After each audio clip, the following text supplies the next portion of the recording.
Le 17 décembre 2024, l'inimaginable s'est produit.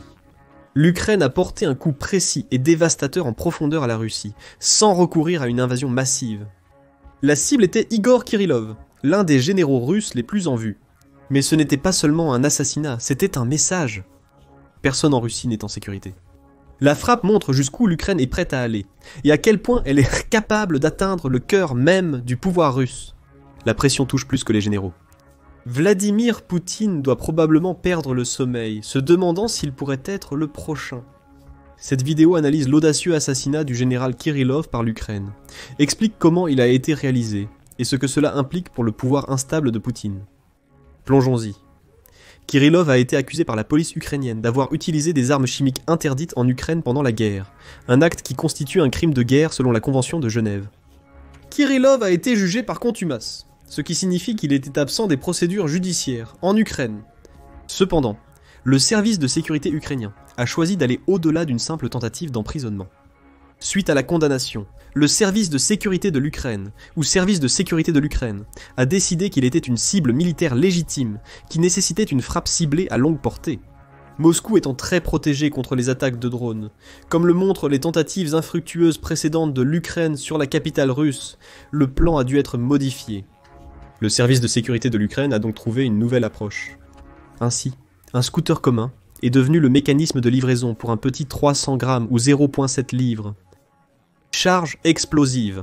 La charge elle-même était supposément un dispositif fait maison, qui a pris plus de 2 mois à fabriquer, car toutes les pièces devaient être expédiées directement à Moscou et séparément. Cela a aidé l'assassin à empêcher les services de renseignement et secrets russes de découvrir le complot d'assassinat. Selon les rapports des médias russes, l'assassin serait probablement un homme d'Ouzbékistan, qui a été payé 100 000 $ par les services secrets ukrainiens pour mener l'attaque. Bien que l'identité du coupable importe peu, son lien avec l'Ukraine est significatif. Le tueur, originaire d'un pays d'Asie centrale ex-soviétique, aurait eu plus de facilité à se rendre ou à vivre en Russie qu'un Ukrainien de souche. L'Ukraine a démontré sa capacité à atteindre des cibles au cœur du territoire russe, révélant l'étendue de ses capacités de surveillance et l'ampleur des problèmes de la Russie. L'attaque était relativement banale, tout bien considéré. L'explosif était un engin explosif improvisé, avec un détonateur électrique qui déclencherait l'explosion, provoquant la détonation du corps principal. Le détonateur était connecté à un dispositif de déclenchement, comme un téléphone ou une radio, qui fournirait le signal électrique pour démarrer le processus. Les 0,7 livres de trinitrotoluène provoquent une explosion à haute pression, qui peut gravement endommager les bâtiments environnants et tuer les personnes à proximité. Le mécanisme de détonation de la bombe était aussi relativement simple. Un soldat, ou ici un assassin, appelle le téléphone connecté à l'appareil. Quand le téléphone sonne, le circuit modifié envoie une impulsion électrique au détonateur, déclenchant l'explosion. L'utilisation d'un scooter offre une logistique de livraison novatrice. Les Ukrainiens avaient besoin d'une plateforme mobile discrète pour l'engin explosif, qui ne serait pas remarqué par les autorités. Le scooter est resté intact. La bombe était attachée au poignet du scooter, comme un porte-bagages. Avec le guidon à peu près au niveau du torse pour un humain moyen, l'explosion qui en résulterait aurait les effets les plus dévastateurs, améliorant ainsi les chances de succès de l'attaque. On pense que le dispositif est configuré pour produire une explosion directionnelle vers l'extérieur, c'est-à-dire dans une direction spécifique, vers l'avant du scooter. Ce type d'explosion diffère des engins explosifs improvisés traditionnels qui utilisent une bombe à fragmentation. Dans ces cas, l'enveloppe métallique est conçue pour s'effondrer sous haute pression, dispersant des éclats à grande vitesse alentour, causant effectivement des morts. L'utilisation de bombes directionnelles indique une attaque minutieusement planifiée, l'Ukraine étant quasi certaine de la position du dispositif par rapport à sa cible. De plus, un scooter est un objet banal, rarement utilisé pour livrer des explosifs. Ces 2 éléments ont permis à l'assassin de monter sur le scooter et de le déposer exactement au bon endroit. Après cela, un seul appel téléphonique au bon moment a suffi pour lancer l'attaque. 2 facteurs essentiels rendent cette attaque quelque peu différente des précédentes, et nous mentionnerons d'autres attaques plus tard. Premièrement, l'attaque a été menée à seulement 4 miles du Kremlin, étant pratiquement au milieu de la ville la plus peuplée et la plus surveillée de Russie. Le succès de l'attaque indique que les services de renseignement russes sont probablement inférieurs à ceux ukrainiens. Il est possible que la Russie soit plus préoccupée par la volonté de nuire autant que possible à l'Ukraine, plutôt que de protéger certains de ses principaux officiers, à part, bien sûr, les plus hauts échelons de la direction du pays. Cependant, Cela n'explique pas comment l'Ukraine a pu contourner cela et frapper Moscou. Deuxièmement, l'attaque nécessitait des mois de planification, mais l'indication que le général Kirillov serait condamné n'est apparue qu'en décembre.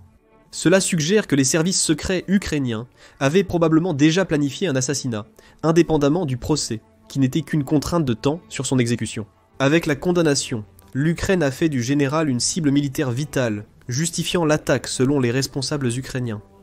Ces deux éléments sont probablement des sources d'inquiétude pour Poutine. La capacité de l'Ukraine à modifier un simple scooter pour en faire une arme d'assassinat témoigne de la puissance des méthodes modernes. Dans un contexte où presque tout peut devenir une arme, l'Ukraine pourrait potentiellement tenter d'attenter à la vie de Poutine par divers moyens. Cela suggère que le président russe aurait du mal à renforcer sa sécurité, car l'efficacité d'une telle mesure reste incertaine. Cela a conduit Poutine à s'isoler du reste du pays, tant figurativement que littéralement. Par exemple, il a ordonné la démolition de sa villa de longue date à Sotchi dans la première moitié de 2024. La villa devenait une cible fréquente pour les attaques de drones, car elle est située le long de la mer Noire et relativement proche de l'Ukraine. Les images satellites de mai ont révélé que la villa entière avait été rasée, sans aucun rapport de l'armée ukrainienne revendiquant la responsabilité de l'incident. Poutine s'était déjà rendu à la villa en mars, malgré la guerre qui ravageait la région. Il est évident qu'il n'est plus à l'aise pour visiter le sud de la Russie, car il deviendrait probablement une cible facile pour les services ukrainiens. Mais plus important encore, les apparitions quotidiennes de Poutine ont montré qu'il ressent le danger tout autour de lui, comme en témoigne le fait qu'il utilise fréquemment une table de conférence surdimensionnée pour les réunions publiques, mettant autant de distance que possible entre lui et ses invités. Il y a aussi la question de son utilisation de sosie pour divers événements publics. Des chercheurs japonais ont utilisé la reconnaissance faciale par IA pour vérifier la présence de Poutine lors d'événements publics en 2023. Ils ont découvert que dans la plupart des cas, Poutine était en fait un sosie, le véritable président russe étant probablement nulle part près de l'emplacement publiquement connu. Les chercheurs ont supposé qu'il y avait au moins 2 sosies distincts utilisés en 2023, et il y a une forte probabilité que le gouvernement russe essaie activement d'en obtenir autant que possible sur ordre de Poutine. Le président russe craint trop de se montrer en public. En même temps, il propage constamment de la propagande selon laquelle l'opération militaire spéciale russe en Ukraine est pleinement justifiée, et même en faveur de la Russie. Et pourtant, il échoue également souvent à répondre aux escalades ukrainiennes évidentes pendant la guerre. Un exemple en a été l'invasion de Koursk en août. Le Kremlin avait un retard considérable sur les médias occidentaux dans sa couverture de la progression de l'invasion. En fait, les premiers rapports du ministère russe de la Défense étaient pratiquement tout faux, laissant entendre que l'armée russe avait déjà repoussé l'invasion quelques jours seulement après son début. Ensuite, la propagande a diabolisé l'armée ukrainienne pour justifier l'invasion.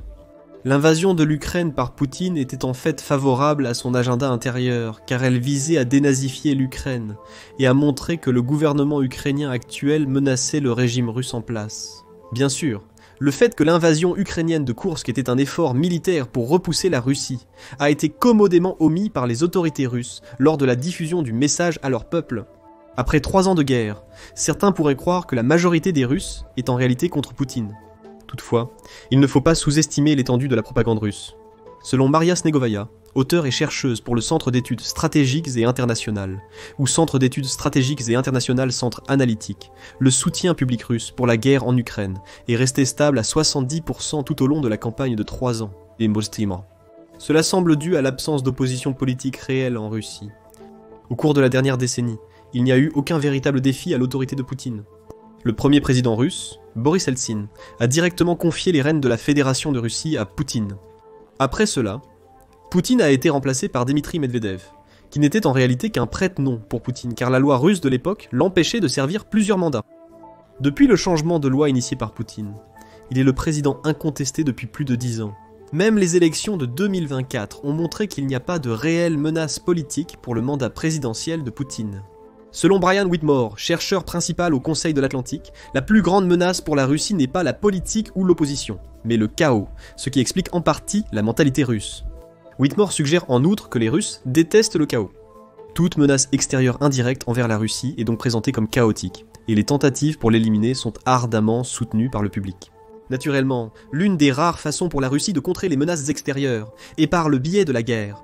C'est pourquoi le pays a été impliqué dans au moins 5 conflits, qui pourraient être appelés des guerres au cours des 25 dernières années. On peut distinguer 3 groupes distincts au sein de la population russe générale, malgré tout cela. Le premier est les Faucons, partisans des guerres basées sur la croyance en la supériorité de la Russie face à tout adversaire ou menace. La plupart des faucons sont des hommes originaires de petites villes et villages russes, généralement les plus touchés par la campagne agressive de la Russie visant à diffuser sa culture et son influence dans l'ancienne Union soviétique.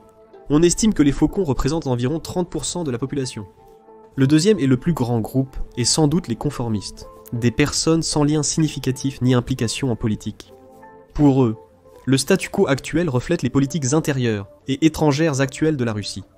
Ces conformistes, influencés par la propagande médiatique de longue date présentant l'OTAN comme une menace agressive et expansionniste pour la Russie, ont fini par croire que la guerre était inévitable. Le troisième groupe, représentant 20 à 30% de la population, s'oppose à l'effort de guerre. Toutefois, les démographies réelles de ce groupe sont ardues à établir. D'une part, la Russie a sans cesse persécuté ceux qui ont montré qu'ils ne suivaient pas la propagande gouvernementale. Deuxièmement, beaucoup d'opposants à la guerre ont été parmi les premiers à partir lors des vagues d'immigration débutées avec l'invasion de février 2022.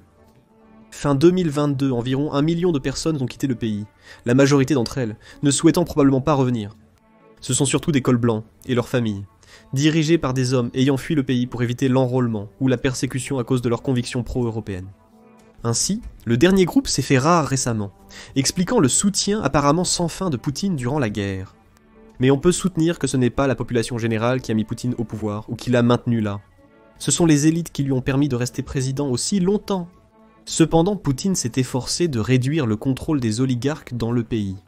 Au début des années 2000, les ultra-riches ont pu soutenir directement le pays en privatisant des entreprises auparavant publiques. De nombreux oligarques ont commencé à diriger des entreprises vitales pour l'économie russe. Mais au cours des 2 prochaines décennies, cette tendance s'est inversée. Le gouvernement de Poutine s'est activement opposé à l'influence des entreprises privées sur la politique. Il a fait respecter cela par des procédures judiciaires, en dissolvant des entreprises ne convenant pas à son récit, ou par des actions plus agressives. La Russie n'est pas étrangère aux hommes riches retrouvés morts dans leurs maisons, leurs voitures ou leurs maisons de vacances, sans raison apparente pour leur décès. Les nouvelles sanctions contre les oligarques découlent directement de la guerre en Ukraine. La plupart des ultra-riches n'ont atteint ce statut qu'en exploitant leurs relations et opportunités économiques avec l'Europe et les États-Unis d'Amérique. Dès le début de la guerre, la Russie a presque rompu ses principaux liens géopolitiques et économiques avec l'OTAN. Cela signifiait que le commerce du pétrole et du gaz, qui coulait abondamment de la Russie vers l'ouest, était fortement réduit. Cela a fait disparaître l'influence politique des oligarques russes.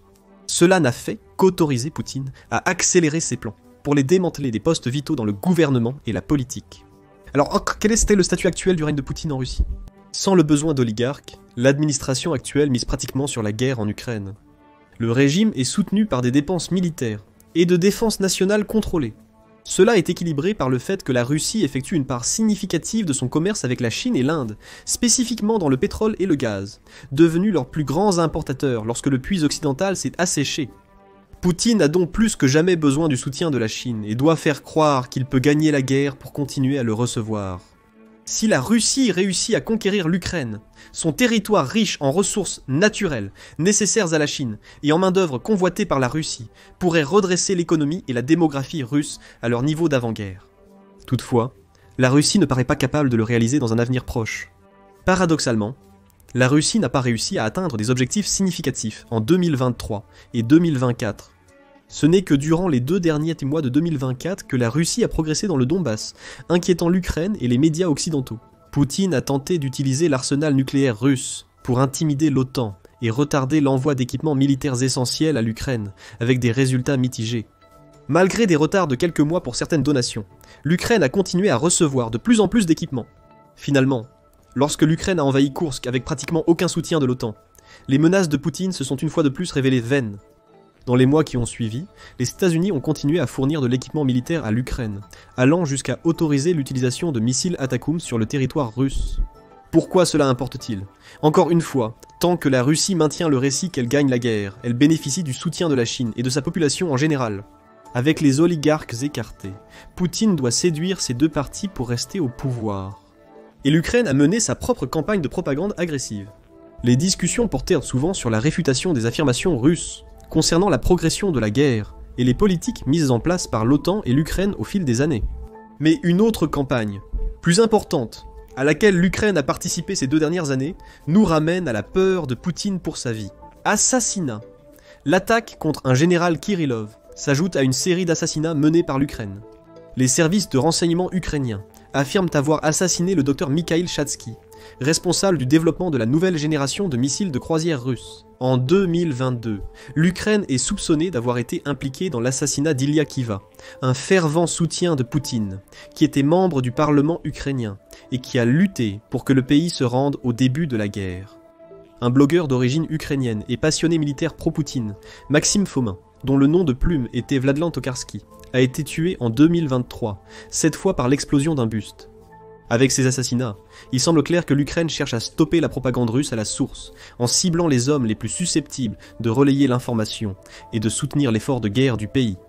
Compte tenu du fait que l'assassinat de Kirillov était probablement planifié des mois à l'avance, il n'est pas hors de question que l'Ukraine ait également un plan pour assassiner Poutine lui-même, et probablement plus d'un. Le régime de Poutine, qui manque de réel soutien pour son administration, pourrait s'effondrer rapidement si quelques événements clés se produisaient, révélant ainsi au public la fragilité de sa position. Après cela, il pourrait perdre l'un des piliers majeurs, le maintenant au pouvoir.